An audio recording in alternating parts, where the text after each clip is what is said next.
Alright, in the main event of NXT Takeover Toronto, it's a match that was announced by William Regal himself, and a little bug there. But what we have is a rematch. Shinsuke Nakamura defends the NXT Championship against Samoa Joe. And it's surprising to me that Joe's even in this match. His jaw's probably recovered by now, but if you saw the last match, his jaw was fucking broken by Nakamura when he won the belt. So a lot of people probably noticed at the last takeover when he did win the belt in Brooklyn that a lot of people they had the X up for Joe. They had not only the X up, but they had a lot of things going on, a lot of security, a lot of trainers, a lot of referees going to check on Joe. I mean, the man suffered a broken jaw with Nakamura's kicks alone, which shows how the strong style, legitimately, not just King of Strong Style, but the strong style in general, is a stiffer style. And I would have thought that Joe would have been able to handle that, but I guess not. Even though he's faced Japanese legends like Jushin Thunder Liger, that strong style is not a joke. If you've watched a Japan match before, you know that they work stiff. You know that's the whole point of strong style, to show how tough these people are to the Japanese audience, who are very respectful in general. But you need to show them something different than particular sports entertainment today in America. You need to show them that you're fucking tough, and that's what they did, and that's what happened.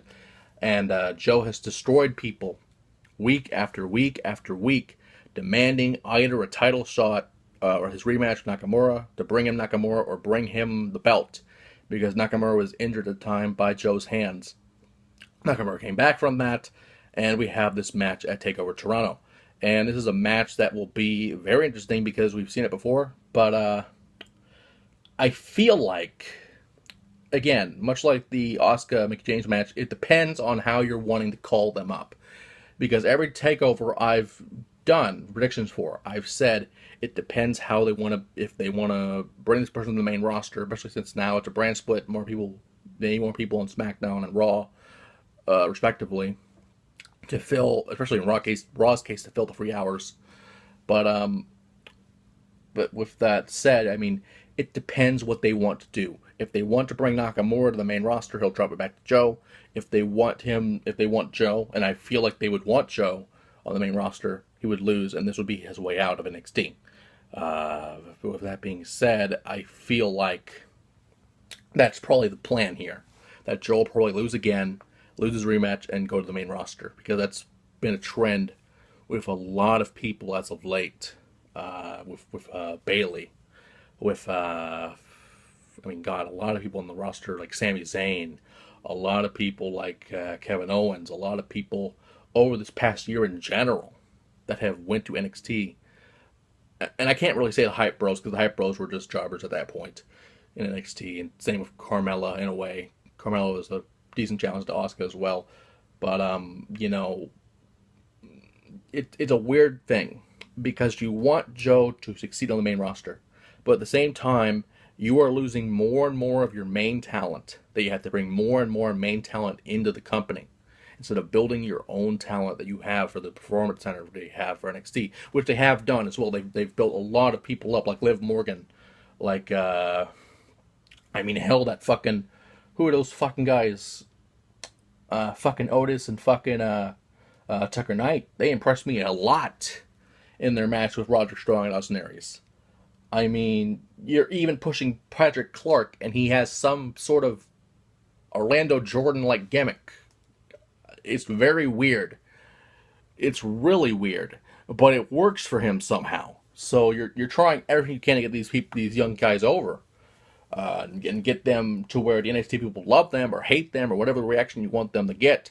But you're losing a lot of main talent, and just in this year alone, Sami Zayn back to the main roster full time. Kevin Owens full time on the main roster. The Hype Bros. Carmella. Finn Balor. I mean, you can go through the draft and pick a lot of people. Nia Jax. And so many others I can't really think of right now that have gone from NXT from this year alone, or at least 2 years, and have stayed on the main roster now. So you need to get those stars back, or you need to bring them bring up more talent. It's a weird situation because of the draft. You need more people in the main roster, but at the same time, you need some of those stars in the main roster. So in closing, because I'm ranting a little bit, I feel like that Joe will lose and go back to the main roster. Do I want that to happen? Absolutely not, because they need Joe. They need a lot of talent on that main roster. They need Nakamura. They need the Revival. They need a lot of their champions. They need Asuka. They need a lot of people to keep NXT relevant. And it's a weird situation because the main roster needs them as well. But it's a really tricky situation. For now, I feel like Nakamura will win and Joe will go up to the main roster. But again, I'm not against it. It's just that I'm not for it either, because you need a lot of talent for NXT. And with that being said, NXT Takeover Brooklyn is the night before Survivor Series.